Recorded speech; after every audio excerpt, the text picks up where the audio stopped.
안녕하세요, 뉴스반장입니다. 대선을 다 이겼다고 생각하는 윤석열과 국힘당, 여기에 30대의 당대표임에도 전형적인 꼰대 정치를 보여주고 있는 이준석의 기고만장한 작태가 대선을 17일 남겨둔 시점에 이들을 나락에 빠뜨리고 있습니다. 도덕적으로 상식을 넘어선 이들의 행태는 최소한의 도의마저 저버린 최악의 정치 몰입애들의 작태를 보여주고 있는데요. 어떠한 수단과 방법을 동원해서라도 무조건 이기면 된다는 승부욕이 20대 대선을 헌정사상 최악의 선거판으로 만들고 있습니다. 이는 이들의 선거 유세에서 더욱더 노골화되고 있는데요. 이준석 국힘당 대표가 국민의당 유세차 사고와 관련해 고인을 모독했다는 비난을 받고 있는데요. 이 대표는 국민의당이 사고의 책임을 엉뚱하게 자신에게 떠넘기고 있다고 반박했습니다. 이 대표는 20일 KBS 의료진단 인터뷰에서 윤석열 후보와 안철수 국민의당 후보의 단일화 관련 이야기를 이어가던 중 안 후보가 유세차량 사고로 숨진 이들을 거론하며 완주 의사를 내비친 것을 두고 그분을 핑계삼아 행보를 이어가고 있다고 말했는데요. 어처구니없는 망언이었습니다. 어제 그제인가요? 선거운동은 연결식에서 한 얘기는 절대 굽히지 않고 가겠다라고 얘기했고, 어제는 또 유튜브에서 이렇게 얘기를 했어요. 안철수 후보가 그분의 희생이 헛되이 되는 일이 절대 없도록 다짐합니다라고 얘기를 했단 말이죠. 저는 그거는 제가 웬만해서는 그 조문 관련해서 제가 비판을 안 하는데 네. 좀 그런 것 좀 안 했으면 좋겠는 게 국민의당 측에서는 고인의 유지를 받들어가지고 선거운동을 하겠다 그러거든요. 네. 이게 좀 제가 듣기엔 말이 안 되는 게 고인의 유지가 고인이 갑자기 불시에 돌아가셨는데 고인의 유지를 어디서 확인합니까? 아니 그러면 국민의당의 유세차 운전하시는 분들은 아니면 버스 운전하시는 분들은 그 들어가기 전에 유서 써놓고 가십니까? 저는 이게 참 비판하려고 하는 게 아니라 논리적으로 말이 안 되는 걸 국민들은 잘 알고 있어요. 네, 네. 그러니까 저는 근데 여기서 그분을 핑계 삼아가지고 또는 그분의 유지를 받들겠다는 취지로 이 판을 지속한다는 것 자체가 저는 제가 뭐 비판하진 않겠습니다만 이해가 가지 않습니다. 역대급 망언이 터진 건데요. 어떻게 인간의 죽음 앞에서 이런 발상을 할 수 있는지 어처구니가 없었습니다. 국민의당은 이준석 대표는 즉각 고인에 대한 모독적 발언에 대해 사과하고 사퇴하라고 요구했는데요.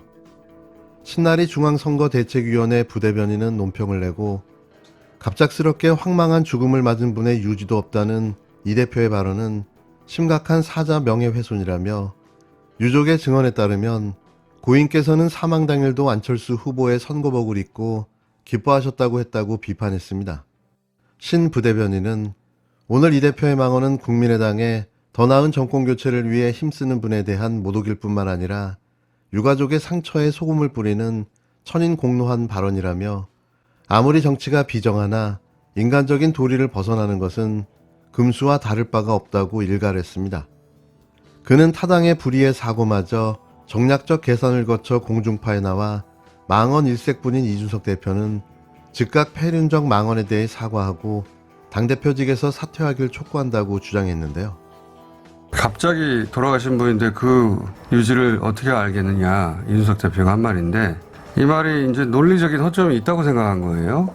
스스로 영리한 지적이라고 생각을 한 거죠. 근데 유지란 건 그분이 평상시 살아 계실 때 뜻을 말하는 겁니다. 그 뜻을 돌아가시는 순간 외에는 알 수가 없는 게 아니에요. 그 단순 논리로만 접근해도 말도 안 되는 소리인 겁니다. 유지라는 뜻이 뭔지도 모르는 겁니다. 겨우 그런 논리를 들고 와서 공당의 대표가 선을 넘은 한참 넘은 것이다. 이런 비판에 이준석 대표는 도리어 국민의당이 책임 떠넘기기를 하고 있다고 발끈하고 나섰습니다. 그는 페이스북에 국민의당 논평 기사를 공유하며 불행한 산업재해로 사람이 목숨을 잃었다. 지병을 앓으셨던 것도 아니고 인재였다. 사고의 가능성을 보고했다가 묵살당했다는 국민의당 청년당원의 제보도 보도됐다고 언급했는데요. 또 사고가 완전하게 수습되지 않았다는데 돌아가신 분의 유지를 근거로 선거를 지속하겠다는 주장을 이해하기 어렵다는 발언은 할 수 있는 지적이라고 주장했습니다. 이 대표는 돌아가신 기사분의 가족이 안철수 대표의 발인식 참석을 반려했다면서 아무리 정치가 매정해도 그런 상황 속에서 고인의 유지를 완주의 근거로 삼으면 안 된다고 또다시 반박했는데요. 똑똑하고 잘난 사람들도 정치를 시작하면 왜 다 이 모양으로 변하는 걸까요? 그 똑똑하던 서울대 출신의 운동권 정치인이었던 김문수 전 경기도지사의 변신, 또 시도 때도 없이 망언을 쏟아내며 무너져간 차명진, 거기에 원희룡, 또 거기에 숱하게 많은 그 잘난 인사들, 여기에 이준석이라는 하버드 출신의 인물 하나가 더 추가됐는데요. 그가 앞에서 언급한 사람들과 다른 건 젊어서부터 이런다는 거죠. 나이가 먹으면 더 할 텐데요. 벌써부터 걱정입니다. 역대급 최강 빌런의 등장이 사뭇 걱정되는 이유인 거죠. 지난 일주일간 무대응과 일련의 가짜뉴스 퍼뜨리기를 통해 제1야당은 단일화 의지도 진정성도 없다는 점을 저는 이제부터 저의 길을 가겠습니다. 단일화가 성사되지 못한 책임은 제1야당과 윤석열 후보에게 있음을 분명하게 말씀드립니다. 제 진심은 상대에 의해 무참하게 무너지고 짓밟혀졌습니다. 제가 생각하는 정치 상례는 후보인 제가 제안을 했으면 마땅히 윤 후보가 직접 대답하는 것입니다. 그러나 윤 후보의 책임 있는 답변은 오지 않았습니다. 오히려 시간을 질질 끌면서 궁지로 몰아넣겠다는 뻔한 수법을 또 쓰고 있었습니다.